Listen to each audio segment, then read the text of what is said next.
Imaginons un jeune chiot, plein de vitalité, plein d'entrain et d'allant.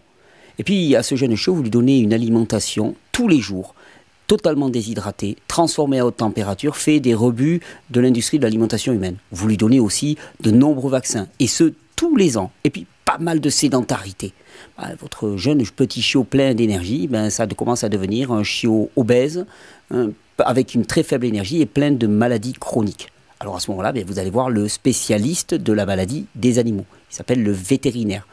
Et le vétérinaire vous répond tout naturellement, plus de vaccins, plus de médicaments, qu'il vous vend lui-même d'ailleurs par la même occasion, et plus de croquettes.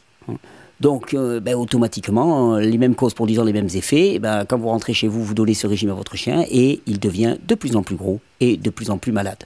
Alors vous allez revoir le vétérinaire, et le vétérinaire vous redonne la même chose, vous revenez chez vous, votre chien va de plus en plus mal, et ainsi de suite. Alors vous allez me dire, mais alors quelle est la solution? La solution elle est tout simple, répondre aux besoins vitaux des chiens. Plus de croquettes, plus de repos et de sédentarité, plus de vaccins, on dirait même plus de vétérinaires, revenir aux besoins vitaux des chiens et se rendre compte que automatiquement ils retrouvent leur allant et leur vitalité. Ça c'est la version courte, maintenant voici la version longue. Bonjour. De nos jours, de plus en plus, il est admis, il est acceptable de dire que finalement la santé des humains a quelque chose à voir avec leur environnement, avec ce qu'ils mangent, les conditions de vie dans lesquelles ils sont, le rythme de vie dans lequel ils sont, ce qu'ils avalent au quotidien, que ce soit physiquement ou relationnellement. C'est quelque chose qui était marginal il y a quelques années, qui de plus en plus est entendu. Et donc l'influence en particulier de la nourriture sur notre état de santé. Pour les humains, ça commence de plus en plus à être entendu. Pour les animaux, et en particulier pour les animaux proches de l'homme, ça n'est pas encore vraiment. Et le but de cette vidéo, ça fait longtemps qu'on me la demande, c'est d'apporter un petit peu de lumière sur cette question-là et sur l'alimentation. Alors on va le faire plus spécifiquement pour les chiens et les chats en particulier, parce que c'est quelque chose qui touche énormément de monde. Il y a énormément de gens qui ont des chiens ou des chats chez eux, et leur état de santé se dégrade de plus en plus. Et c'est un problème auquel finalement face auquel on se sent relativement impuissant, parce qu'on ne raisonne pas en termes d'environnement. Il faut voir qu'aux États-Unis actuellement, plus de 50% des chiens sont obèses, en obésité majeure, mais en obésité médicale, ce qui va de pair avec diabète, avec hypertension au niveau des chiens. On ne parle pas des cas de cancer, des maladies neurodégénératives, des troubles de l'attention, des troubles du comportement, de type hyperactivité qu'il peut y avoir chez les chiens. On retrouve exactement les mêmes pathologies que l'humain. Alors j'ai essayé de vous faire une petite vidéo qui ne se veut pas exhaustive, mais comme un point de départ. Je vous donnerai quelques références. Il y a d'excellents sites en français, un en particulier que je vous citerai. Il y en a certainement d'autres que je ne connais pas, mais il y en a un sur lequel je me suis pas mal basé et qui m'a aidé moi-même pour mon chien quand il est arrivé il y a 5 mois à la maison, à faire des choix, et des choix en connaissance de cause et avec des éléments factuels. Alors des éléments factuels, on va en avoir. Je peux dire, j'ai plus d'une centaine d'études scientifiques avec moi pour justifier tout ça. On ne va pas faire comme on fait d'habitude, où je vous montre l'étude scientifique et où j'essaye laborieusement en anglais de vous dire ce qui a marqué dessus. Je vous les afficherai à l'écran, comme ça vous pourrez vous y référer. Ça vous permettra de faire votre pure recherche. Alors, on va parler d'abord de nourriture. Effectivement, la nourriture normale des chiens et des chats en particulier. Quand on parle de nourriture des chiens et des chats, la plupart des chiens et des chats sont nourris de croquettes, c'est la nourriture la plus commune, ou de ce qu'on appelle les boîtes, c'est-à-dire la nourriture industrialisée, transformée. Alors elle a quand même de nombreux inconvénients, cette nourriture. Bon, l'un des seuls avantages qu'elle a, c'est la praticité. C'est pas compliqué, tu as ton sac de croquettes dans un coin et puis tu l'en sers de temps en temps. Et le coût. Elle est souvent à bas coût. Il faut bien comprendre que l'alimentation animale, c'est l'alimentation humaine en pire. Différentes usines qui produisent des croquettes et de l'alimentation pour animaux ont pour finalité de recycler ce qui ne peut pas être utilisé pour l'alimentation humaine. Et vous allez voir, quand on va faire une étude un petit peu de ce que l'on trouve dans l'alimentation animale, dans les croquettes et dans les boîtes pour animaux, vous allez voir qu'on trouve tous les déchets, les rebuts qu'on peut trouver dans l'alimentation humaine et qui ne peuvent pas être utilisés. Donc le but étant de valoriser les déchets de l'alimentation humaine, la finalité, faut être clair, hein, sans faire de conspirationnisme à outrance, c'est de faire de l'argent. Dès lors, les critères de santé sont complètement absents. Alors quand on s'amuse à analyser un petit peu ce qu'il y a dans les croquettes ou les aliments industriels pour chiens, ben, qu'est-ce qu'on va trouver? On va trouver d'abord beaucoup ce qu'ils appellent des aliments non déclarés suspects. Aliments non déclarés suspects, là j'ai quelques études, je vais quand même vous les sortir, j'ai du mal à... Mais ils ont fait des études un petit peu ADN hein, sur la composition des aliments et ils trouvent des tas d'ADN d'animaux qui ne sont pas censés y être. Pourquoi? Ben parce que globalement, ça se dit, on n'a pas moyen de le vérifier explicitement, mais que ben, beaucoup de chats, de chiens morts sont mis dans les boîtes, beaucoup d'animaux de zoo morts sont mis dans les boîtes, beaucoup d'animaux qui sont tués sur les bords de route sont mis dans les boîtes, et qu'en fait on met à peu près tous les bouts de viande qu'on peut trouver dans les boîtes et dans les croquettes pour chiens. Et c'est comme ça qu'on retrouve de l'ADN, donc plusieurs études que je vais vous citer, hein, dans lesquelles on trouve de l'ADN d'animaux qui ne devrait pas y être. Dans les croquettes, ils déclarent du bœuf, du poulet, puis tu trouves de l'ADN de chiens, de chats, d'animaux sauvages par exemple. Tu dis, mais qu'est-ce que ça fait là? Mais qu'est-ce que ça fait là? Simplement qu'on a recyclé un petit peu tout. Alors, je ne te dis pas les conditions dans lesquelles ces animaux ont été conservés, ont été capturés, ont été trouvés. Ça laisse la part belle à toutes les possibilités. Donc, ingrédients animaux non déclarés, première des choses, ce qui veut dire à peu près qu'on met à peu près n'importe quoi dans cette alimentation. Ensuite, beaucoup de sources bactériennes pathogènes. Hein. Tu sais que quand je vais te parler d'alimentation crue, par exemple pour les chiens, parce qu'on va y arriver à là, ou pour les chats, tout de suite on va me parler, oui, les bactéries, les salmonelles et ainsi de suite. Et c'est très intéressant de voir que l'alimentation transformée, classique, remplie de, les croquettes et les boîtes pour chiens et pour chats, en fait, ont un taux de pathogènes, de bactéries pathogènes relativement impressionnant. Ça dit aussi certainement que les conditions dans lesquelles les viandes qui sont transformées pour ces produits-là sont conservées sont certainement pas extrêmement optimales. Et donc là, j'ai une étude, donc je vous cite toutes les études, hein. Par exemple, un problème qu'il y a eu au Canada avec une infection à la salmonelle liée à la nourriture des chiens qui était sèche, pardon, je traduis de l'anglais. Donc alimentation sèche des chiens, c'est-à-dire les croquettes en tant que telles, avec une énorme épidémie de salmonella, donc de salmonelle, avec les croquettes pour chiens. Et on verra un peu plus tard qu'en fait on se rend compte qu'il y a plus de 36% des chiens qui mangent des croquettes qui ont des salmonelles dans les selles, donc qui éliminent des salmonelles, et que 30% des chiens qui mangent cru ont des salmonelles dans les selles. Donc il y a plus de chiens qui mangent de la nourriture sèche, transformés qui ont des salmonelles que des chiens qui mangent de la nourriture crue. Puis on verra les spécificités des chiens à ce niveau-là. Donc, bactéries pathogènes qu'on retrouve en quantité. On retrouve aussi beaucoup de ce qu'on appelle les mycotoxines. Les mycotoxines sont les toxines qui sont produites par les champignons. Là aussi, ça remet en cause certainement les conditions d'hygiène au niveau de la production de ces aliments animaux. Il faut voir vraiment que les normes d'hygiène au niveau de la production de ces aliments pour animaux n'ont rien à voir avec les normes humaines. Quand tu sais que les normes humaines sont déjà catastrophiques, puisqu'on parle allègrement de ce qu'on appelle junk food, dis-toi que pour les chiens, c'est 100 fois pire. Les chiens et les chats, chats, furets, enfin les animaux dits domestiques, c'est 100 fois pire. Alors, autre chose qui est très très intéressante par exemple, c'est qu'on a retrouvé régulièrement des médicaments d'euthanasie, des résidus d'euthanasie, de médicaments utilisés pour l'euthanasie. D'ailleurs, il y a eu un scandale à Noël 2016 aux États-Unis. Il y a eu pas mal de chiens qui sont morts parce qu'ils avaient mangé des croquettes dans lesquelles il y avait des résidus de médicaments d'euthanasie. Un médicament qu'on appelle le pentobarbital. Alors tu dis, mais alors comment ça se fait, médicaments d'euthanasie, comment ils sont arrivés là? Ouais, certainement parce qu'on avait euthanasié des chiens, qu'on avait utilisé la chair de ces chiens euthanasiés ou de ces animaux euthanasiés pour les mettre dans les croquettes pour chiens et pour chats. Donc on retrouve ces éléments-là. Qu'est-ce qu'on retrouve aussi? Bon, on retrouve de nombreux contaminants. Alors là, bon, j'en ai toute une kyrielle là. Je vous avais sorti une bonne petite étude qui montrait mycotoxines. Le pentobarbital, ça c'est très important. Donc là, j'ai une étude qui est très intéressante et qui montre que finalement, la toxicité des contaminants qu'on trouve dans les aliments pour chats et chiens est liée aussi à une énorme toxicité rénale. Et les problèmes rénaux chez les chats et les chiens font partie des motifs de consultation majeurs chez les vétérinaires. Donc, problèmes rénaux liés à ce qu'on trouve comme contaminants environnementaux, polluants, pesticides, fongicides et ainsi de suite, mais aussi énormément de polluants chimiques qui ne devraient pas y être, qui font se poser vraiment la question de qu'est-ce qu'on met réellement dans ces boîtes pour chiens et pour chats. On ne sait pas, c'est la boîte noire, c'est le flou total. Alors, ensuite, on retrouve énormément d'additifs alimentaires. Bah ouais, parce que cette espèce de mixture dégueulasse qu'on essaie de leur faire manger, il faut bien la rendre appétante. Donc, glutamate monosodique, hein, avec les troubles du comportement qui s'ensuivent. Hein, on connaît, c'est un excitant du système nerveux sympathique, glutamate monosodique, colorant, etc. Là aussi, absence de régulation ou normes sanitaires minimales, donc le pire est possible.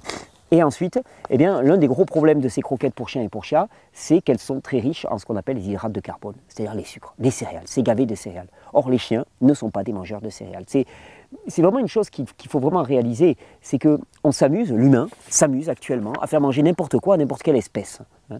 Et les chiens, bon, par exemple, ont été dits omnivores, donc comme ils sont omnivores, ils peuvent manger de tout. Les chiens ne sont pas omnivores, la biologie récente nous montre que ce sont quand même des descendants. D'ailleurs, le Canis familiaris, qui était le nom de l'espèce du chien, s'est transformé en Lupus canis, donc héritier du loup, et le loup est un carnivore. L'analyse un petit peu morphologique du chien prouve que c'est définitivement un carnivore. À la fois sa dentition, l'acidité de son estomac, la longueur de son intestin prouvent qu'il est tous les attributs d'un carnivore. Un carnivore ne mange pas de céréales. Quand un carnivore mange des céréales, qu'est-ce qui se passe? Eh bien, il y a une épidémie d'obésité, comme je le montre dans cette étude-là, comme est montré dans cette étude-là, par exemple, The Growing Problem of Obesity in Dogs and Cats, hein, et on voit un peu plus tard dans cette vidéo que cette obésité est grandement liée à la consommation à outrance de sucre et de produits céréaliers pour lesquels les chiens ne sont pas du tout équipés. Ils ne peuvent pas le traiter, ils n'arrivent pas à les traiter, et ça crée une énorme obésité qui va ensuite donner automatiquement diabète, hypertension, goutte et ainsi de suite, qui sont les maladies associées au surpoids, automatiquement. Alors, le problème, c'est que non seulement il y a ça, mais en plus, si tu utilises une alimentation déshydratée, hein, c'est-à-dire des croquettes, parce que tout ça, c'était valable pour une alimentation qui est une alimentation transformée, hautement industrialisée. Mais si en plus tu utilises une alimentation déshydratée, eh bien, tu as une concentration urinaire en oxalate de calcium qui est très très forte, ce qui cause des calculs urinaires et des troubles du système de la miction chez les chiens et les chats. Je vous dis, c'est l'un des motifs majeurs de consultation chez les vétérinaires. Cystite, inflammation du canal urinaire, douleur à la miction, cancer hein, de l'appareil urinaire, simplement lié au fait que les chiens et les chats ne sont pas faits pour consommer une nourriture sèche. J'avais déjà, voilà, sur les croquettes, dietary and animal-related factor associated with the rate of urinary oxalate and calcium excretion in dogs and cats. Donc les oxalates dans l'urine, et il montre que la consommation d'une alimentation sèche transformée amène à une énorme augmentation des oxalates dans les urines. J'avais d'autres petites études, là il n'y en avait pas beaucoup là-dessus que j'avais trouvé.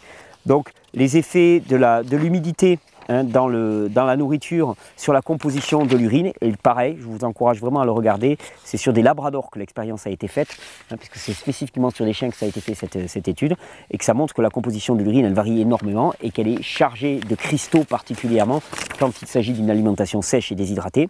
Et une étude pour les chats, The effect of diet on lower urinary tract disease in cats. Donc les effets de l'alimentation sur les maladies du bas du système urinaire chez les chats. Et il montre que donc voilà, il montre que toutes ces maladies seraient évitées si on maintenait les chats avec un régime qui contient beaucoup d'humidité et non pas peu d'humidité. Donc problème des croquettes. Les croquettes, c'est catastrophique. Je veux dire, c'est ce qu'on ne réalise pas. Voilà encore une étude que je vais vous mettre à l'écran qui va dans ce sens-là. Parce que ce qu'on ne réalise pas, c'est qu'il ne viendrait jamais à l'idée pour des humains de se nourrir exclusivement, mais je dis bien exclusivement, de nourriture hautement transformée et sèche. Je veux dire, ça ne viendrait jamais à l'idée à des humains. Or, quand on nourrit des chiens et des chats avec des croquettes, ils ne mangent que des croquettes. Il n'y a rien de vivant, rien de frais là-dedans. Il n'y a pas d'eau là-dedans. Alors ils boivent de l'eau à côté, mais l'eau qui accompagne les croquettes n'a rien à voir avec l'eau qu'il peut y avoir dans le produit en lui-même. En fait, ils sont 100% sur une alimentation transformée, hautement industrialisée, de très basse qualité alimentaire, puisque ce sont les rebuts hein, de l'industrie alimentaire, et déshydratée. Vous vous demandez pourquoi ça ne marche pas? Vous vous demandez pourquoi il y a autant de chiens malades? La réponse, elle est là. Elle est tout simplement là. Alors, pas assez de liquide, bon, c'est des infections chroniques du système urinaire. Et il faut comprendre que la transformation à haute température, hein, qui est faite pour les croquettes ou pour les boîtes pour chiens, c'est la même chose d'ailleurs pour la nourriture humaine, exactement la même chose. Elle a énormément d'inconvénients. Premièrement, forte altération du contenu micronutritionnel, à haute température. Là aussi, je vais vous barder d'études, vous allez en voir quelques-unes qui passent. Forte altération du contenu micronutritionnel. Pourquoi? Parce qu'à haute température, nombre de vitamines, minéraux sont altérés, détruits ou absents maintenant à cause de la transformation à haute température. Les antioxydants sont eux aussi détruits. Donc en fait, le contenu micronutritionnel est complètement altéré. Or, tout le monde sait maintenant que la richesse de la nourriture en contenu micronutritionnel garantit un état de santé optimum. Même la qualité des macronutriments est altérée. On se rend compte que la haute température altère la qualité du contenu protéique, leur assimilation, l'assimilation des protéines, l'assimilation des minéraux, tout est altéré. Donc ça veut dire que quand tu regardes une composition analytique, même sur des boîtes pour chiens ou des croquettes pour chiens ou pour chats, eh bien quelque part, la composition ne te donne pas le coefficient d'absorption, la digestibilité de ces produits-là. La haute transformation altère le contenu en acides aminés et pour les chiens qui sont des carnivores, c'est extrêmement important. Le contenu en acides aminés est essentiel pour la bonne santé des chiens et là aussi je vais vous parler de tout un tas d'études qui montrent que plus la nourriture est transformée en termes de chaleur et de degré de transformation, plus la biodisponibilité des acides aminés est faible. C'est-à-dire que les chiens ne reçoivent rien, ils bouffent du carton, ils bouffent une nourriture vide, remplie d'hydrates de carbone qui les rend obèses et qui ne les nourrit pas globalement. Et puis, il y a un autre problème lié à l'élévation de température, et là, tout ce que je te dis pour les chiens, c'est valable aussi pour les humains. C'est tout le contenu de mes vidéos, de mes 1000 et quelques vidéos qui précèdent. C'est qu'à haute température, il y a formation de composés qu'on appelle les molécules de Maillard. Et les molécules de Maillard, vous allez voir, elles sont liées. Alors les molécules de Maillard, c'est lié à la recombinaison entre un sucre et une protéine. À très haute température, il y a des réactions chimiques qui se font et donc il y a des combinaisons entre sucre et protéines qui sont des molécules qui sont extrêmement toxiques pour le corps.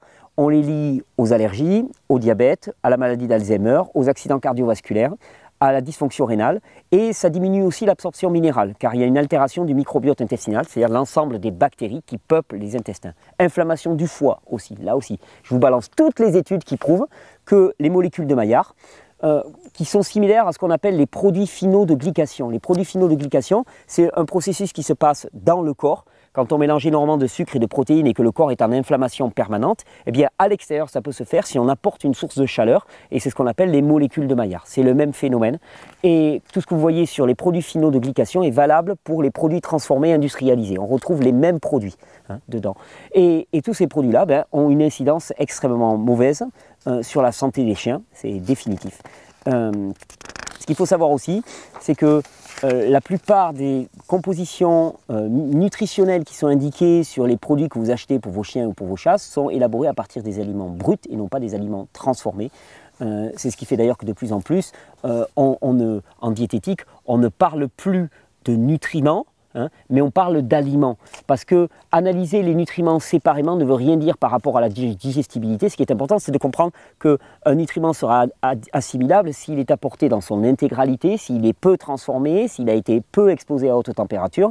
Et donc, finalement, avec tous les arguments que je vous ai donnés là, il semble évident que pour les chiens et pour les chats, la nourriture est un facteur essentiel de l'apparition de toutes les maladies chroniques et dégénératives. Alors, ce qu'il faut savoir, c'est que quand je vous parle de cette transformation, de cette haute transformation de l'alimentation animale, il faut savoir aussi, par exemple, que les graisses subissent beaucoup d'oxydation et elles rancissent très rapidement. Pour éviter qu'elles rancissent, qu'est-ce qu'on met? Eh bien, on met des additifs.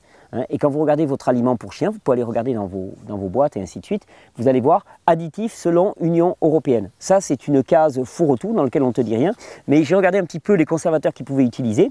Le BHA, butylhydroxyanisol, le BHT, butylhydroxytoluène ou l'étoxyquinine.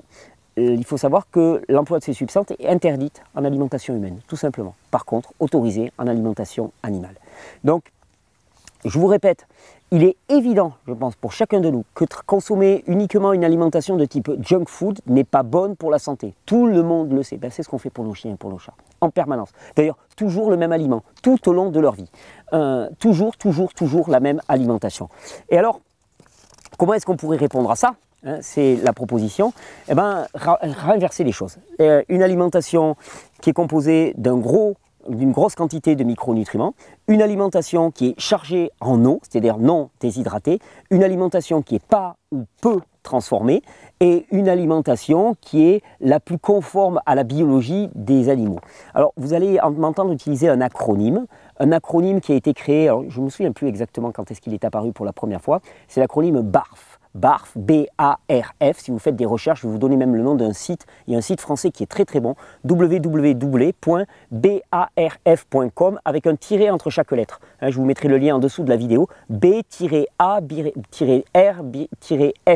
Vous allez avoir toutes les informations sur ce qu'on a appelé, alors selon les acronymes, Biological Adapted Raw Food, donc une nourriture crue adaptée à la biologie des chats et des chiens, ou alors on a appelé ça Bones and Raw Food, la nourriture composée d'os et de nourriture crue.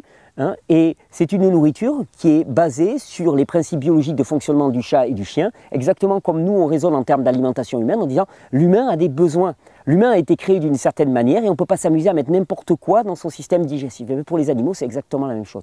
Comment on répond à cette nourriture extrêmement dégradée en apportant une nourriture de qualité? Alors sur ce site-là, vous allez voir énormément d'informations qui vont vous dire comment procéder. Et vous allez voir surtout aussi énormément de témoignages qui vont vous dire à quel point c'est juste magnifique. Parce qu'il faut bien ne pas oublier une chose, c'est que le chien comme le chat sont des organismes vivants. Et comme tous les organismes vivants, comme les humains en particulier, eh bien, le vivant a des caractéristiques uniques. C'est que le vivant est autoréparant, autorégénérant, il est adaptatif à partir du moment où on lui met le bon environnement, la bonne nourriture. À partir du moment où vous commencez à donner la bonne nourriture à vos chiens et vos chats, nourriture d'abord alimentaire, on parlera des autres nourritures ensuite, eh bien à ce moment-là, vous allez voir des véritables miracles apparaître. Pourquoi ?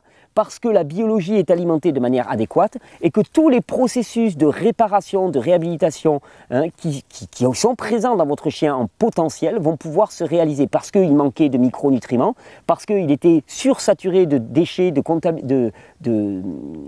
contaminants, d'additifs alimentaires et ainsi de suite qui empêchaient le bon fonctionnement de sa biologie. Bien, à ce moment-là, tout va se remettre à fonctionner de manière adéquate. Et c'est assez impressionnant. Les témoignages de gens qui passent leur chien au BARF sont assez édifiants. Ils disent mais c'est incroyable, tous les problèmes qu'on croyait récurrents chez les chiens, ne le sont pas. Tous les problèmes qu'on croyait récurrents chez les chats ne le sont pas. Un chien et un chat ne doivent pas être en mauvaise santé, comme un humain.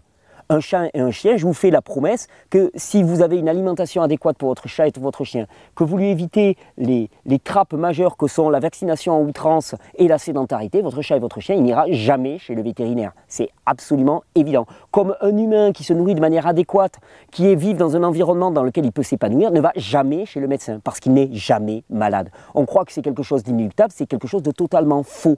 La biologie du vivant est parfaite, elle fonctionne parfaitement, elle ne demande que ça à partir du moment où on lui donne la bonne alimentation. Et pour les chiens et les chats, c'est la même chose. Et d'ailleurs, je vais vous expliquer un petit peu les raisons qui ont poussé à aller vers une alimentation crue pour les chats et les chiens, mais je vous encourage d'abord à faire l'expérience. Essayez 3 semaines, 1 mois d'alimentation crue, comme décrit par exemple sur le site BARF que je vais vous citer, et voyez ce que ça donne sur votre chat et votre chien, sur l'aspect de sa peau, sur l'aspect de son poil, sur son comportement, sur sa quiétude, sur son haleine, sur son odeur, sur ses douleurs qu'il avait arthritriques, sur son comportement colique. Regardez un petit peu ce que ça fait sur votre chien. Et là, vous pourrez trancher, vous pourrez savoir exactement ce qui est bon pour lui. Alors, je vais vous citer de nombreuses études. Là, je vais vous citer, j'en suis où là donc là, j'avais toutes les études, je vais vous les passer. On ne va pas faire ça laborieusement. Parce que il y a énormément d'études maintenant qui prouvent que l'alimentation crue, particulièrement pour les chiens et pour les chats, a une digestibilité qui est plus grande. Ça, c'est quelque chose qu'on ignore. On pense que la viande crue est moins digeste. Je vais vous citer énormément d'études qui prouvent que la viande crue est beaucoup plus digeste. En particulier pour ces animaux qui ont un pH stomacal, donc il y a une acidité gastrique qui est très très importante, ils ont un pH de 1 environ, donc énorme acidité. Pour vous dire, l'estomac humain par exemple, il a un pH de 3, c'est une échelle logarithmique, donc entre 1 et 3 on a un rapport de 1000. Donc l'estomac des chiens et des chats est 1000 fois plus acide que l'estomac des humains. Donc au niveau de la digestion des protéines et en particulier de la viande crue, c'est optimal. Il y a de nombreuses études qui le prouvent. De nombreuses études récentes aussi, que je vais vous citer, montrent qu'une alimentation crue chez les chats et les chiens amène à un microbiote intestinal plus diversifié et plus riche. Or, si vous suivez ces vidéos, vous savez très bien que le microbiote intestinal, c'est notre système immunitaire. 80% de notre système immunitaire, si ce n'est pas plus, est d'origine microbienne. Donc si l'essentiel de notre microbiote est amélioré par un régime basé chez les chiens, par exemple, sur la viande crue, eh bien ça veut dire que toute leur immunité est améliorée et donc tout leur état de santé est grandement amélioré. La recherche montre aussi que la consommation d'eau charnue, puisque dans le barf on parle beaucoup d'os charnus, qu'ils mangent des os, améliore énormément l'état des dents des chiens. Et ça aussi c'est un gros motif de consultation chez les vétérinaires, mais c'est normal. Si on leur donne une alimentation faite de croquettes, leurs gencives, leurs dents ne travaillent pas comme elles doivent travailler. Et moi je me souviens avoir des chiens qui passent à la maison qui sont nourris de croquettes, hein, à qui on donne un énorme os avec un petit peu de chair dessus, et ils passent leur journée sur leur os. Ils ne décrochent pas de leur os jusqu'à le ronger, le casser, le broyer entre les dents. Ils en ont un besoin viscéral. Faites l'expérience, vous allez voir, donnez des os à vos chiens, vous allez voir comment ils vont se sentir bien, comment ils vont passer leur temps sur les os. Alors le premier truc qu'on te dit, oui mais alors cru, c'est dangereux. Alors, on te parle toujours du risque d'infection microbienne en particulier sur la viande crue. On te parle des salmonelles, des Escherichia coli et ainsi de suite.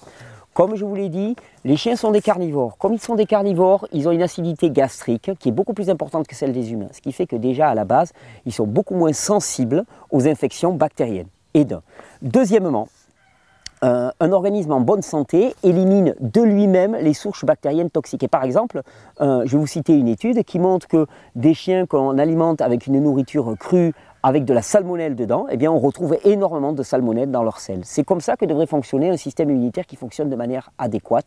Et le meilleur moyen d'avoir un système immunitaire qui fonctionne de manière adéquate, c'est de nourrir de manière adéquate votre chien. D'ailleurs, comme je vous le disais, on retrouve des salmonelles dans les selles de 36% des chiens qui mangent des croquettes ou de la nourriture transformée. Et les expériences ont été faites chez des chiens qui mangeaient du barf. On les retrouvait que chez 30% d'entre eux. Donc, globalement, ils avaient moins de salmonelles que dans l'alimentation transformée. Hein, donc, il y a des salmonelles partout et que les organismes des carnivores traitent relativement bien ça. Ensuite, de toute façon, par rapport à ce risque-là, ça fait partie des espèces d'épouvantail et qu'on balade complètement. Bon, on dit souvent aussi, par exemple, que pour les gens qui ont vraiment des craintes à ce niveau-là pour leur chien parce qu'il a un système immunitaire qui est un peu faiblard, ben la congélation permet de vraiment résoudre ce problème et de diminuer la quantité de pathogènes.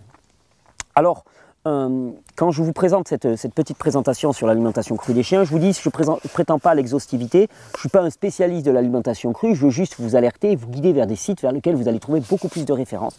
Le premier que je vous citais en particulier, il y a certainement des tas d'autres, et s'il y a des gens qui s'estiment des références en la matière, faites-moi signe, je recueillerai votre témoignage très volontiers, ou je mettrai votre lien sous la vidéo, ça sera avec très très grand plaisir.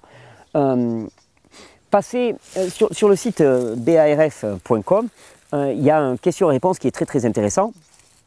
Il y a le chien là qui dort tranquillement. Oui d'ailleurs, je vous parle. Pépitoune, tu ne veux pas me montrer la caméra? Bon, on te montrera tout à l'heure la caméra.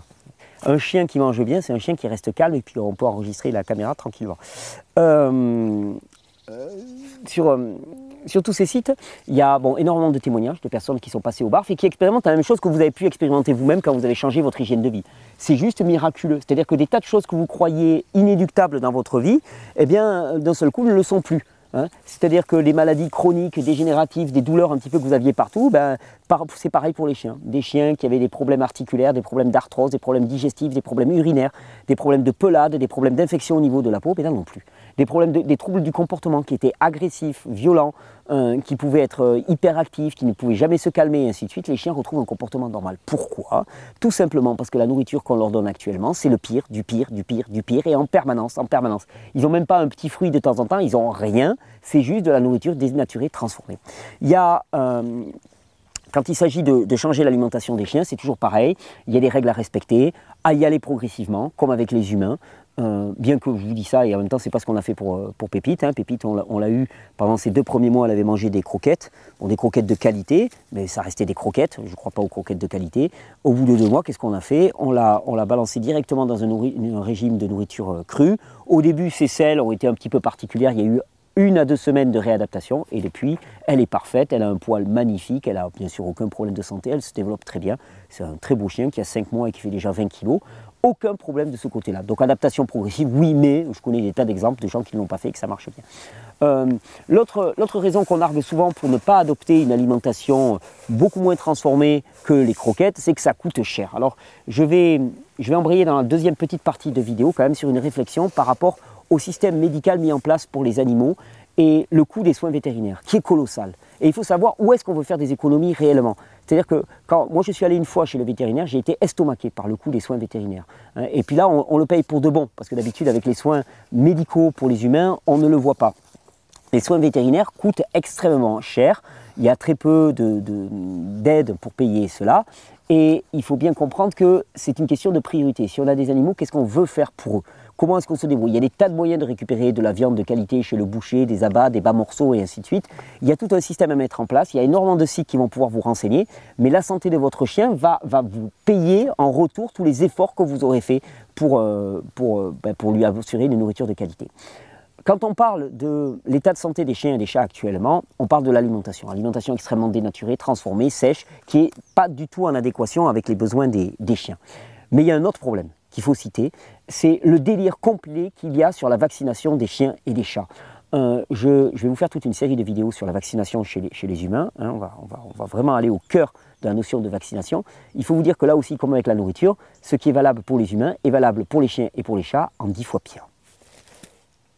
C'est 10 fois pire pour les chats et pour les chiens parce qu'il y a réellement un délire vaccinatoire. Il faudrait vacciner tous les ans. Alors, c'est tout de suite ma petite tête de catalan, elle se dit, mais attends, la vaccination est censée apporter l'immunité et il faut le refaire tous les ans. Pour moi, l'immunité chez un être vivant, elle est faite une bonne fois pour toutes. Et d'ailleurs, c'est marrant parce qu'en France, on te parle de vacciner tous les ans. Aux États-Unis, dans les pays anglo-saxons, ils sont déjà passés à tous les 3 ans parce qu'ils se sont rendus compte que tous les ans, ça ne servait strictement à rien. Soit le chien il est immunisé par le vaccin et à ce moment-là, c'est bon. Et nombre de sources tendent à dire que finalement, l'immunité, elle est faite pour la vie. Soit il n'est pas immunisé parce que le vaccin n'a pas pris. Et donc à ce moment-là, ça ne sert à rien de revacciner parce que ça ne prendra pas non plus. Donc il y a quelques études très intéressantes, par exemple, durée de l'immunité pour les vaccins canins et félins, une bonne étude qui montre que 3 ans, c'est vraiment déjà une marge sécuritaire vraiment énorme. C'est surtout que quand on parle des affections qui touchent les chiens et les chats actuellement, on ne se rend pas compte à quel point finalement les vaccins ont un effet extrêmement délétère sur le système immunitaire. Par exemple, Effects of Vaccine on the Canine Immune System, et il montre qu'il y a une déplétion du système immunitaire chez les chiens qui est extrêmement importante. J'ai une autre étude là qui est très intéressante aussi. J'en ai pas sorti énormément, je voulais pas faire une grosse charge contre la vaccination. Mais qui montre par exemple que les fameuses, la parvovirose là, et la maladie de Carré, c'est des trucs qu'on te fait flipper avec les jeunes chiots, surtout il faut les vacciner contre la parvovirose et ainsi de suite. Et dans cette étude, finalement, il montre que les chiens qui ont été vaccinés une seule fois, 3 à 4 ans après, sont toujours vaccinés, c'est-à-dire que l'immunité a été faite. Alors dès lors, tu vas te dire, mais alors pourquoi est-ce qu'il faudrait vacciner tous les ans? Déjà en France, il y a une seule obligation vaccinale, c'est la rage. Tous les autres ne sont pas des obligations vaccinales. Ensuite, pourquoi est-ce qu'il faudrait vacciner toutes les fois? Là, je vais avoir la partie un peu polémique de mon discours, mais pour le coup, là encore, ce qui est valable pour la santé humaine est valable en 10 fois pire pour la santé des chiens. On est victime d'un système. On est victime d'un système dans lequel on est complètement assujetti à des groupes de production alimentaire, de production de médicaments et un système du vétérinaire qui est juste complètement pervers et dont le but ultime est la production d'argent au détriment de la santé des animaux. La vaccination, une fois par an, elle n'a qu'une seule justification, c'est l'argent qui est produit par ces vaccinations. Il faut savoir que nombre de vétérinaires ont l'essentiel de leur revenu qui est assuré par la vaccination. J'ai fait quelques petites recherches pour voir un petit peu quel était le coût d'un vaccin contre la rage, qui est le seul obligatoire. Je suis arrivé, selon mes estimations, à un coût inférieur à 1 euro. Une consultation avec injection pour un vaccin contre la rage, c'est à minima 65 euros. Entre 1 euro et 65 euros, tu as un rapport quasiment x 100. Tu te demandes pourquoi est-ce qu'on vaccine tous les ans? Certainement pour ça. Certainement pour ça, et il y a vraiment une perversité totale.